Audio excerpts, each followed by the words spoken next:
पूछा आपसे कि इनको फिर आपको अरेंज करना है on the basis of Sn1 Sn2 और कंपाउंड्स के आपके पास चेक करते हैं।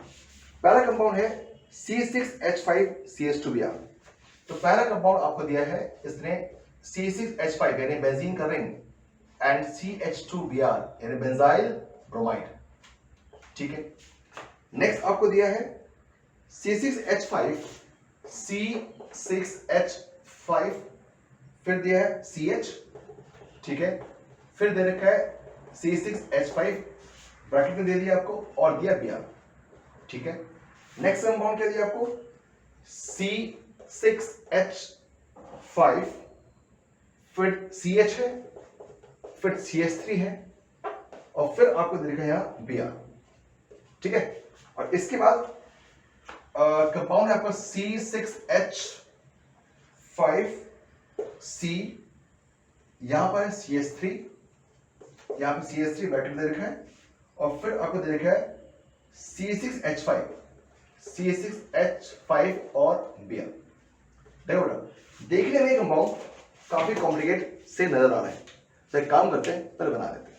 तो फर्स्ट कंपाउंड मैं लिखता हूं यहां पे और कंपाउंड आपका मैं बना चुका हूं, फिर मैं इसको रिमूव कर दूंगा CH2Br, पहला कंपाउंड CH2Br। चलिए नेक्स्ट कंपाउंड नंबर 2 यहां लिखता हूं, यहां लिखता हूं। कंपाउंड नंबर 2 की बात करते हैं तो कंपाउंड C6H5CH यानी कि C6H5 बेंजीन का रिंग बनाया आपने और यहां C लिखा यहां H लिख दिया, तो C6H5CH लिखा, फिर एक और बेंजीन का रिंग है यानी एक और बेंजीन का रिंग आपने अटैच करना है यहां पे। ओके, और इसके बाद यहां पे क्या है Br। ठीक है, और मैं बात करता हूं इसकी, तो इस कंपाउंड में क्या है, थर्ड कंपाउंड की बात करें तो थर्ड कंपाउंड क्या है बेटा, ये सेकंड कंपाउंड हुआ। थर्ड कंपाउंड में आपका C6H5 है, एक बेंजीन का रिंग इधर हो गया, फिर CH है यानी कि C इधर हो गया और H इधर हो गया, फिर एक CH3 है, एक तरफ CH3 है और यहां पे क्या है बेटा Br। ठीक, नेक्स्ट की बात करो, नेक्स्ट कंपाउंड क्या है ये वाला यानी कि C6, फोर्थ कंपाउंड की बात कर रहे हैं C6H5 यानी Br यानी आपका बेंजीन का रिंग है C6H5 C पे CH3 यानी यहां पे C पे आपका आ गया है CH3, C6H5 C पे CH3 और फिर एक तरफ आपका आ गया दोबारा एक बेंजीन का रिंग। ठीक है, और यहां पे आ गया दोबारा Br। बस चलिए काम करते हैं। आपको ये पूछा गया है कि इनको आपको अरेंज करना है on the basis of Sn2 and Sn1 reaction, on the basis of Sn2 and Sn1 reaction. तो कैसे करें, चलिए मैं काम करता हूं। सबसे पहले मैं Sn1 के हिसाब से अरेंज करता हूं। ठीक है, Sn1 अगर मैंने इसे अरेंज करना है Sn1 तो मैंने कहा था सिर्फ एक चीज देखनी है, लेकिन अब इसमें मैं फिर लिखता हूं कि कौन कौन से फैक्टर देखने होते हैं। सबसे पहले हम देखते हैं एरोमेटिसिटी, ध्यान सुनना बच्चे, एरोमेटिसिटी, और फिर हमें देखना होता है रेजोनेंस। ठीक, और फिर हमें देखना होता है हाइपर कॉन्जुगेशन और फिर हम देखते हैं इंडक्टिव इफेक्ट।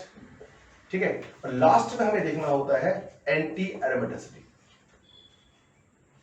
राइट, और ये कभी भी चेंज नहीं होगा बेटा, कभी भी चेंज नहीं होगा। एक एक्सेप्शन होगा, वो एक्सेप्शन नहीं, एक केस आएगा जिससे हम उसे चेंज करते हैं, वो उसके पीछे वजह होती है, क्या चलो कोई बात नहीं, बट नॉर्मली आपको ये मिलेगा। अब जब इसकी बात करते हैं, इस कंपाउंड को हमें Sn1 के हिसाब से अरेंज करना है, तो सबसे पहले मुझे दिखना है कि भी कार्बोकटाइन कहां पे है। तो पता ही लगता है Br हटाओ चार्ज पॉजिटिव, Br हटाओ चार्ज पॉजिटिव। ठीक है, थोड़ा सा कलर चेंज कर दो इसका, Br हटाओ चार्ज पॉजिटिव, हटाओ चार्ज पॉजिटिव, ये हटाओ चार्ज पॉजिटिव और ये हटाओ और चार्ज पॉजिटिव। तो ये आपका हुआ क्या, ये आपका हो गया है कार्बोकटाइन। अब आपको चेक करना है किसमें क्या है। भाई सीधी सी बात, इस C से अटैच है एक बेंजीन का रिंग, दिख रहा है रेजोनेंस, सिखाया था A double bond B, B single bond C, resonance दिख रहा है आपको। तो भाई इस केस में आपको सिर्फ एक दिखा है रेजोनेंस, कोई दिक्कत। जरा इसकी बात कीजिए, इसमें आपके पास क्या है, एक तो आपके पास है रेजोनेंस प्लस 3H इससे अटैच्ड है, कौन सा है हाइपर कॉन्जुगेशन, चेक कीजिएगा। तो एक रेजोनेंस प्लस हाइपर कॉन्जुगेशन कितने होंगे 3, तो 1 रेजोनेंस प्लस 3 हाइपर कॉन्जुगेशन। तो इस केस में 3 आपके आगे हाइपर कॉन्जुगेशन। और इसी की वजह से एक आपका आ गया है इंडक्टिव इफेक्ट, तो एक आपका आ गया इंडक्टिव इफेक्ट, तो प्लस आपको मिल गया है 1 इंडक्टिव इफेक्ट। दोबारा बोलो, इस स्ट्रक्चर में क्या बेटा, एक रेजोनेंस दिख गया आपको, एक आपको मिल गया क्या, 3 क्या है हाइपरकंजुगेशन, 3 H है यहाँ पे, और एक आपको मिल रहा है इंडक्टिव इफेक्ट। ठीक है, चलिए जरा इसकी बात करते हैं। इसकी बात करोगे तो आपको 2 मिल रहे हैं रेजोनेंस, चेक कीजिएगा, 2 रेजोनेंस, नो हाइपरकंजुगेशन, नो इंडक्टिव। अच्छा, अब इसकी बात कीजिए, तो आपको इसमें मिल रहा है 2 रेजोनेंस, 1 और 2, प्लस आपको मिल रहा है क्या, 3 हाइपरकंजुगेशन। ठीक है, 3 हाइपरकंजुगेशन और आपको मिल रहा है क्या बेटा, 1 इंडक्टिव। ठीक है भाई, बहुत इंपॉर्टेंट है। शुरुआत आपको लगता है, देखो नहीं आंसर गलत नहीं हो सकता अगर आप जरा सा सिस्टमैटिक है। ठीक है ना, मैंने क्या बोला, ये सारी चीजें मैं आपको समझा चुका हूं, कैसे आप काउंट करते हैं, ये सारी प्रैक्टिस, बेसिक कंसेप्ट्स की बात हम कर चुके हैं अच्छे से, राइट।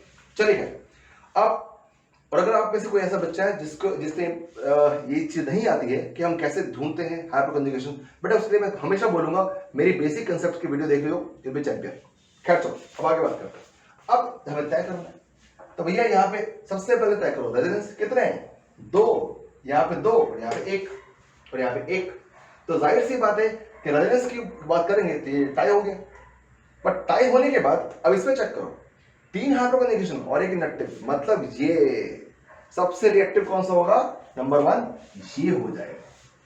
ठीक है, अच्छा आगे चलो। अब इसके बाद, अब 2 तो इसमें भी थे ना, तो इसके बाद नंबर किसका आएगा, इसका आएगा, तो नंबर 2 कौन सा होगा, इसके बाद का ये। ठीक है बच्चा, इसके बाद नंबर 2 कौन सा होगा, ये हो गया। तो इसमें कितने हैं, 2 रेजोनेंस है। अब यहाँ पे 1 रेजोनेंस है, अब 1 रेजोनेंस यहाँ पे सूखा सूखा है, यहाँ पे क्या थोड़ा गीला भी है, क्या हाइपरकंजुगेशन भी है और इंडक्टिव भी है, तो जाहिर सी बात है कि भाई अब नंबर किसका आएगा, 3rd इसका आएगा। अरे यार जरा पेन चेंज करता हूँ, और 3rd, बेटा 3rd किसका आएगा, इसका नंबर आएगा। ठीक है ना आपको सबको, और ये आपका आ गया किस नंबर पे, 4th नंबर पे। तुम्हारे ऐसे आपने तय किया कि Sn1 में फर्स्ट नंबर पे ये, फिर 2 फिर 3 और ये 4। तो this is supposed to be the most systematic approach toward this question. और मैं आपके लिए इतना छोड़ सकता हूं ये पार्ट कि भाई Sn2 आप खुद ही कर लीजिएगा कौन सा होगा। ठीक है डियर, तो आपको सिर्फ वही चेक करना था, मैक्सिमम चार्ज पॉजिटिव ढूंढना है। ठीक है, क्योंकि आप स्टेरिक हिंड्रेंस पे गए, अब स्टेरिक हिंड्रेंस पे गए तो ये यहाँ 2 बेंजीन का रिंग है, यहाँ 2 बेंजीन रिंग है। अब बच्चा ये सोच सकता है सर ये तो बहुत इजी हो गया, कैसे, 2 बेंजीन का रिंग यहाँ पे, 2 बेंजीन का रिंग यहाँ पे, और यहाँ CH3, तो स्टेरिक हिंड्रेंस यहाँ पे ज्यादा होगी, यहाँ पे कम होगी। ठीक है, तो रिएक्टिविटी की बात करें तो ज्यादा होना चाहिए इसे कंपैरिजन में।